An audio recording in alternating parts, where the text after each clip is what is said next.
Finally jujutsu Kaisen chapter 266 आ गया है और इसमें हमें वही देखने को मिला जो हम सोच रहे थे कि क्या मेगुमी का सोल सुकना से अलग होगा, क्या सुकना मेगुमी के बॉडी से बाहर निकलेगा।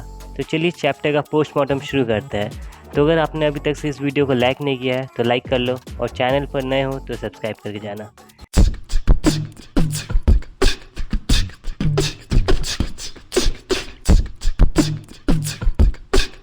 यूजी को मेगुमी के सोल के कुछ आवाज़ें सुनाई देती है। यहाँ पर मेगुमी बोलता है कि सुमिकी उसकी बहन जो है उसके लिए वो एक ऐसा वर्ल्ड बनाना चाहता है जहाँ पर उसको कोई अनजस्ट सफरिंग ना सहना पड़े, और भले ही वो ऐसा वर्ल्ड बनाने में सफल ना हो लेकिन फिर भी वो जब तक उसके साथ रहेगा तब तक वो उसको सारी खुशियाँ और सेफ्टी देना चाहता है। वो उसको ऐसे वर्ल्ड में रखना चाहता है जहाँ पर वो चैन से खाना खा सके उसके साथ और बिना किसी टेंशन की ज़िंदगी जी सके। They can enjoy the daily life of a normal people, और साथ ही वो उसको इटाडोरी देख सकता है जहाँ पर वो लोग सेटिंग सन को देख सके। वो बेसिकली एक नॉर्मल ज़िंदगी जीना चाहता है सुमिकी के लिए। यूजी फिर अपने ग्रैंडपा के बारे में सोचने लगता है कि उनका इलनेस जो है वो लंग कैंसर से स्टार्ट हुआ था और वो इंटेंस ट्रीटमेंट नहीं लिए जिसके कारण वो अभी नहीं रहे।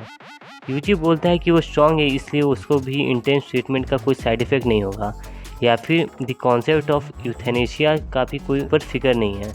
मैं मानता हूँ कि इसका प्रोसेस काफ़ी टफ है, मैं भले ही एंड्योर कर लूँगा लेकिन कई लोग नहीं कर पाएंगे। जुजुत्सु हाई आने के बाद मैंने कई सारी चीज़ें सीखी है और कई सारे टेरिबल एक्सपीरियंसेस को देखा है। यूजी अब समझ पा रहा है कि कैसे कई सारे लोग अनअवॉइडेबल रियलिटीज़ से मीट करते हैं जिसको अवॉइड नहीं किया जा सकता है, जैसे कि यूजी के ग्रैंडपा। इसलिए वो फुशिगोरो को जीने के लिए कह रहा है। सॉरी, वो बोलता है कि इसलिए मैं तुमको जीने के लिए नहीं कहूँगा। हैं, सच्ची उसको मरने के लिए बोल रहा है यूजी। लेकिन जो भी हो, उसको तुरंत बाद ही हमें सुकना दिखता है जो hollow wicker basket technique use करता है। सुकना जो है वो यूजी के डोमेन में अभी भी है, और सुकना बोलता है कि गोजो साटू जिस तरह से खुद के बर्नआउट टेक्निक्स को वापस से रिवाइव करता है by destroying and restoring the brain using RCT, वो काफ़ी रिस्की मूव होगा अभी मेरे इस कंडीशन में, क्योंकि मैं अभी भी ब्रेन अनलिमिटेड वर्ड से अफेक्टेड है। Hollow wicker basket and simple domain जो होता है वो लेस पावरफुल आउटपुट जनरेट करता है in comparison to other domain जो मटेरियलाइज करता है मेंटल कंस्ट्रक्ट को, और सुकना जो है वो इस गैप को फिल कर पाता है due to the hand sign जो वो हॉलो विकर बास्केट के अंदर कर रहा है, जिसके कारण वो ओवर पार कर पा रहा है डोमेन को using hollow wicker basket. And now we see them fighting inside Yuji domain. Yuji Sukuna को पंचेस मारता है, उसको पाँव पकड़ के थाई पर एक ज़ोरदार अटैक करता है, जिसके बाद सुकना उसको पटक देता है और एक ज़ोरदार पंच मारता है जिससे यूजी दूर फेंका जाता है। जिसके बाद सुकना बोलता है कि मैं कितने फ्यूरियस हो जाता हूँ अगर कोई मुझ पर लुक डाउन करता है। मैं खुद सरप्राइज हो गया हूँ ये देखकर कि कैसे कोई मुझे पिटी कर सकता है, क्योंकि अगर आपको याद हो तो 265 के लास्ट में यूजी सुकना पर पिटी करता है जिसके कारण सुकना पूरा फ्यूरियस हो जाता है। सुकना काफ़ी थ्रिल्ड हो जाता है यूजी को देखकर कि वो कैसे उस पर पिटी कर रहा है। अगर कोई और होता तो सोचता भी ये ये साउथ पोल का सुअर मारेगा मेरे को। बिल्कुल। Look at his attitude. जिसके बाद अचानक से हमें मेगुमी दिखता है, वही बच्चा वाला जहाँ पर गोजो उससे पहली बार मिलता है। लेकिन यहाँ पर हम क्या देखते हैं, यूजी बोलता है कि I won't be as lovely as you without you, and suddenly हम सुकना को टेंस देखते हैं क्योंकि सुकना का सोल डिस्टर्ब हो जाता है।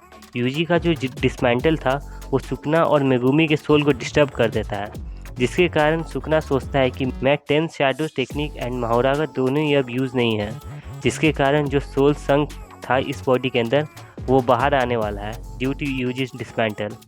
एंड बूम, यूजी एक ज़ोरदार पंच करता है सुकना के फेस पर, जिसके कारण वो दूर फेंका जाता है और एक मुस्की हंसी देता है, और फिर दोनों के बीच एक इंटेंस बैटल होता है जो एक दूसरे को काफ़ी डैमेज देते हैं। जिसके बाद मालूम पड़ता है कि यूजी का जो अटैक है वो परफेक्टली लैंड कर रहा है, जिसके कारण सुकना का हॉलो विकर बास्केट टेक्निक भी यूजलेस लग रहा है, वो ब्रेकडाउन हो रहा है यूजी के अटैक के वजह से। और तभी हम देखते हैं कि सुकना का हॉलो विकर बास्केट टेक्निक ख़त्म हो जाता है। रुको रुको रुको, खुश मत हो भाई, क्योंकि मैं भी खुश हो गया था। लेकिन तभी मालूम पड़ता है कि सुकना जो है वो गोजो के टेक्निक के हेल्प से खुद का बर्नआउट टेक्निक्स को रिस्टोर कर लेता है। स्टार्टिंग में मैंने आपको बताया था ना कि कैसे गोजो ने खुद के टेक्निक्स को रिस्टोर किया था, ठीक वैसे ही सुकना अपना टेक्निक्स को रिस्टोर करता है और हमें ओजी डोमेन एक्सपेंशन देखने को मिलता है। हाँ, डोमेन एक्सपेंशन, हमें वापस से सुकना का ओजी डोमेन एक्सपेंशन मेलेवेंट श्राइन देखने को मिलेगा। लेकिन लास्ट पेज में हमें कुछ अलग देखने को मिलता है। हमें बताया जाता है कि लास्ट फिंगर जो सुकना का है वो अभी भी कहीं पर रखा हुआ है। And chapter end with the note कि next chapter will be the climax of the Shinjuku showdown, यानी कि नेक्स्ट चैप्टर बवाल होने वाला है। तो अगर सब्सक्राइब नहीं किया अभी तक से तो कर लो ताकि नेक्स्ट चैप्टर मिस ना हो।